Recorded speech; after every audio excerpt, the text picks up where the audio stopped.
지난 영상에서는 일시적 믿음에 대해서 다루었는데요. 참된 믿음을 가진 사람은 예수님을 따르는 길에 고난이 있을지라도 끝까지 따르는 반면에 일시적 믿음을 가진 사람은 그 믿음이 지속적이지 않고 일시적일 뿐입니다. 그리스도의 복음을 들을 때 기쁘게 받고 예수님을 따르는 것처럼 보였지만 결정적인 순간에 말씀을 따르는 것으로 인한 어려움과 고난이 찾아오면 말씀을 버리고 예수님을 떠나기 때문에 구원 얻는 참된 믿음이 아니라고 했죠. 오늘은 환상적 믿음을 살펴보겠습니다. 환상적 믿음은 기적의 믿음, 은사적 믿음이라고도 불립니다. 초자연적인 현상이나 기적적인 체험, 자신에게 나타나는 은사 등을 의지해서 자신에게 구원의 은혜가 있다고 생각하는 것을 말해요. 환상적 믿음은 오늘날도 정말 많이 볼 수 있는 거짓 믿음의 종류 중 하나입니다. 종종 어떤 분들의 간증을 들어보면 불치병이 정말 기적적으로 낫게 되었다던가 어떤 선교사님이 나에게 안수 기도를 해주시는데 정말 아무도 모르게 나만 알고 있던 내 은밀한 과거들을 막 술술술술 말씀하시면서 내가 너를 알고 있고 내가 너와 함께한다 하고 막 이렇게 기도를 해주시는데 마치 하나님께서 내게 말씀하시는 것 같은 정말 하나님께서 역사하신 것이라고밖에 설명할 수 없는 그런 신령한 은사나 신비하고 기적적인 체험들을 경험하신 분들을 볼 수 있어요. 제 요점은 이러한 체험 자체를 부정하는 데 있지 않습니다. 하지만 이런 체험이 있다고 해서 구원 얻는 믿음이 있다는 뜻은 아니에요. 성경에서도 신령한 은사를 가지고 있거나 기적을 체험한 적도 있지만 구원의 은혜는 없었던 사람들의 사례가 나오거든요. 이스라엘 백성들이 출애굽을 한 뒤에 광야를 지나서 모압 평지에 진을 쳤을 때 모압 왕 발락이 이스라엘과 싸워서 이길 자신이 없으니까 발람이라는 사람에게 도움을 요청해요. 발람은 오늘날로 치면 무당과도 같은 거짓 선지자였어요. 발락은 발람에게 이스라엘을 저주해달라고 3번이나 요구를 하는데 발람은 3번 다 그 요구를 거절하고 오히려 이스라엘을 축복해요. 그는 하나님의 말씀을 대언하는 성령의 은사를 받았던 거예요. 심지어 이스라엘을 위해서 축복을 할 때 예수 그리스도에 대한 예언을 하기도 했죠. 하지만 그는 구원 얻는 믿음을 가진 자가 아닌 거짓 선지자였습니다. 하나님께서 섭리 가운데 누군가에게 성령의 은사를 주신다고 할지라도 구원 얻는 믿음이 없는 사례입니다. 성령의 은사는 은사를 소유한 자를 위한 것이 아니라 하나님의 선택 백성과 교회의 유익을 위한 것임을 알 수 있죠. 따라서 성령의 은사를 소유했다고 해도 그것이 곧 성령께서 그 영혼을 구원하신 역사가 있었다는 뜻은 아닙니다. 사울은 이스라엘의 1대 왕이었는데요. 원래 하나님께서는 이스라엘의 왕을 따로 세우고자 하지 않으셨어요. 하나님은 이스라엘이 오직 당신만을 왕으로 믿고 순종하길 원하셨지만 이스라엘 백성들은 그런 하나님의 뜻을 거역하고 계속해서 다른 나라들처럼 자신들도 자신들을 다스릴 인간 왕을 세워달라고 요구했죠. 그렇게 세워진 왕이 사울이었어요. 그런데 성경에서는 사울 왕을 통해 하나님께서 이스라엘 백성들을 구원하실 거라는 말씀은 있지만 사울 왕 개인의 구원에 대한 언급은 없어요. 사울은 발람과 마찬가지로 하나님의 섭리 안에서 하나님의 백성들을 위해 왕으로서 임시적으로 쓰임을 받은 것이죠. 그는 하나님의 영을 받은 사람이었고 하나님의 영으로 예언을 하기도 했어요. 하지만 사울은 스스로 목숨을 끊으며 생을 마감했어요. 성경은 사울이 하나님께 범죄했고 하나님의 말씀을 지키지 않았다는 것을 계속해서 언급하면서 그에게는 구원 얻는 믿음이 없었음을 보여주고 있습니다. 아무리 하나님의 영을 받아 큰 사역을 하고 영향력을 행사하는 사람이라고 해도 그것 자체가 곧 구원 얻는 믿음이 있다는 증거는 아닌 것이죠. 예수님께서는 많은 사람들이 주여 주여 하면서 주님의 이름으로 선지자 노릇을 하면서 귀신을 쫓아내고 주님의 이름으로 많은 권능을 행한다고 해도 그들이 다 천국에 들어갈 것은 아니라고 하셨어요. 아무리 예수님의 이름으로 귀신을 쫓아내고 신령한 권능을 행사한다고 해도 예수님은 그들을 모른다고 말씀하실 거예요. 그들은 불법을 행하는 자들이었고 하늘에 계신 하나님 아버지의 뜻대로 행하는 자들이 아니었기 때문이에요. 그들에게 행위가 있으면 구원해 주시겠다는 뜻이 아니라 그들에게 애초에 구원의 은혜가 없고 구원 얻는 믿음이 없었기 때문에 계명을 지켜 행하는 열매가 없었던 거예요. 따라서 성령의 은사나 기적적인 체험들이 있기 때문에 구원 얻는 믿음을 가졌다고 생각하는 것은 성경적이지 않습니다. 반드시 내게 그리스도의 도인, 바른 교리적 지식과 내가 하나님께 심판받아야 마땅하다라는 것에 대한 영적 동의, 나의 죄를 해결하기 위해 그리스도를 구원자로 의존하는 것까지 삶에서 나타나는지, 그래서 실제적으로 내 삶에 성령의 열매와 경건의 능력이 나타나는지 등을 점검해야 합니다. 어떤 분들은 이러한 은사 체험, 기적 체험들을 주장하시면서 왜 성령의 역사를 부정하고 성령을 모독하냐라고 말씀하실 수도 있어요. 그렇다면 무엇으로 이것이 참된 성령의 역사인지 아닌지를 분별할 수 있을까요?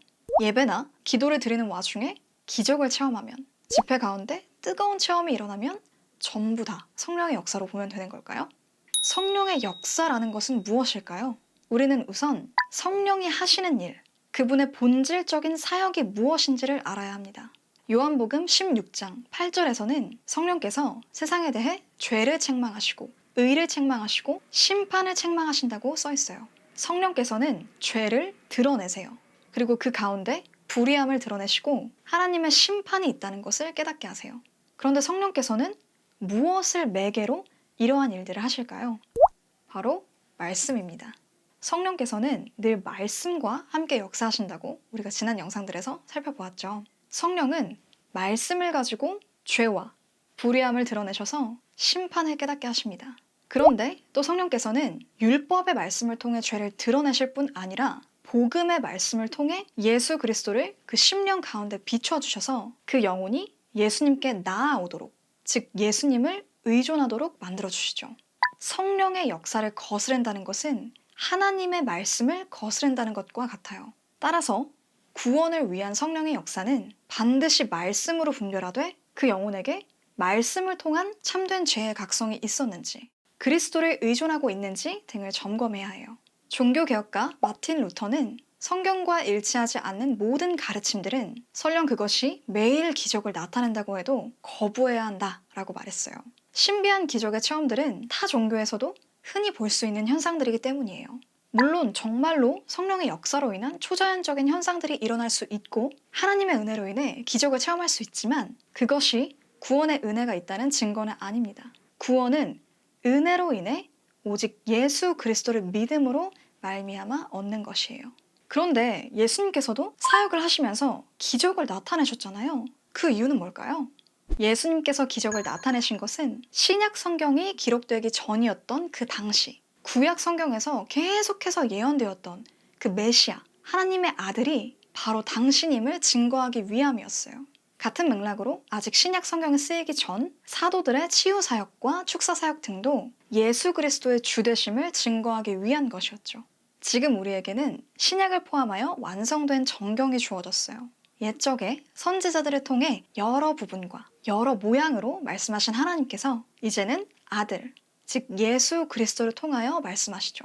이제는 예수 그리스도를 통해 하나님의 구속의 방식이 완전하게 계시된 신구약 성경이 주어졌어요. 환상과 기적을 경험하는 것으로 구원을 받는 게 아니라 성경에 계시된 예수 그리스도를 성령의 역사로 믿음으로써 구원을 받는 거예요. 교회는 기록된 말씀 위에 세워지는 것입니다. 하나님께서 성경의 말씀만을 구원의 수단으로 허락하신 이유는 성경만으로 충분하기 때문이에요. 만약 구원을 받기 위해 성경 말씀 외에 추가적인 예언이나 환상이나 기적을 추구하고 있다면 그것은 성경의 권위와 하나님의 말씀의 권위를 부정하는 것입니다. 구원에 필요한 모든 지혜와 지식의 모든 보화가 예수 그리스도 안에 감추어져 있고 성경에 게시되어 있습니다. 제가 예전에 말씀에 대한 의심이 들었을 때 집회나 예배 가운데 초자연적이고 신비한 기적들이 일어났다는 그런 경험들을 보고 들으면서 주님 저한테도 그런 초자연적인 체험을 한 번만 경험하게 해주시면 정말 저 하나님 진짜 믿을 수 있을 것 같다고 제발 저한테도 그런 경험을 허락해달라고 막 간구했던 적이 있어요. 그런데 지금 와서 되돌아보면 그때 제가 구했던 것은 예수님 그 자체를 구했던 것이 아니라 그저 기적 그 자체를 체험하고 싶고 뭔가 신령해지는 듯한 그런 느낌을 추구했던 것 같아요.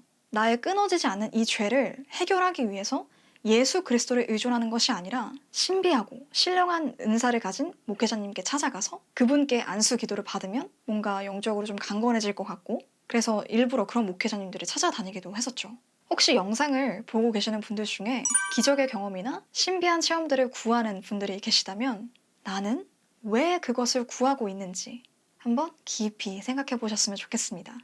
나에게 도저히 고쳐지지 않는, 도저히 끊어지지 않는 습관적인 죄가 발견된다면 그것은 어떤 목회자가 나에게 안수 기도나 치유 사역이나 축사 사역을 해야 할 것이 아니라 어떤 신령한 역사들이 나타난다는 그런 집회에 찾아갈 것이 아니라 내가 예수님 앞에 완전히 굴복되어 회개해야 할 문제예요. 성경 말씀 앞에 서서 은혜를 구하며 성령으로 거듭나야만 하는 문제입니다. 네, 오늘은 환상적 믿음을 다뤄보았습니다. 환상적 믿음은 신비하고 환상적인 체험이나 경험에 의존해 구원을 확신하는 거짓 믿음이라고 했습니다. 성령께서 한 영혼을 구원하실 때는 성경 말씀을 통해 역사하신다는 것을 꼭 기억하셨으면 좋겠습니다. 다음 영상에서는 예수님께서 영혼을 구원하실 때 어떤 방식으로 하셨는지 예수님의 그 사역 방식에 대해서 다뤄보도록 하겠습니다. 감사합니다.